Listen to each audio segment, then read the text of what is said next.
So signs are important, right? We're providing information to occupants about things, but it's very important to pay attention to signage on fire doors.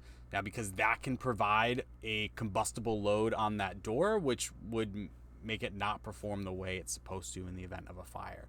Now, because of that, if you look below, NFPA 80 has the 13 items that we need to be checking on our annual inspection. And the last one, 13 down here below, we need to be looking that the signage affixed to the door meets the requirements in 416. Now, what does 416 cover? 416 is mostly looking at that allowable area of signage. So this has changed a little bit in recent editions.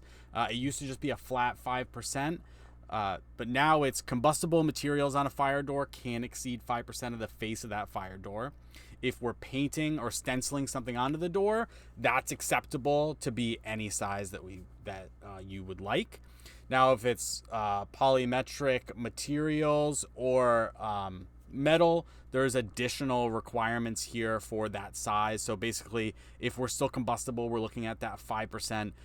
Metal signs can go up a little bit larger, provided we're not larger than 200 square inches. And then means of attachment. Basically, the best rule of thumb is always attach with adhesive. There is some allowances to use mechanical fastening. However, we've got to be a hollow metal door or a third hour rated wood door, and we can use up to 4 steel or stainless steel sheet metal screws or other fasteners of that size. But again, the best rule of thumb is to be using adhesive, again, because then you don't have to worry about filling those holes if you ever have to change it as well. And then one final requirement here on signage that's important. No signage should be installed on the glazing of fire doors.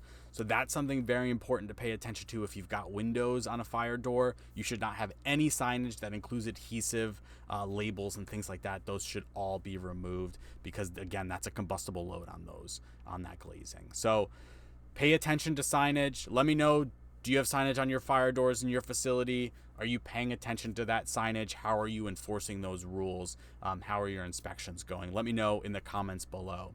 Again, if you're interested in learning more about frequently asked questions for fire doors, I'll link a blog below that goes over all the frequently asked questions around fire doors. Thank you.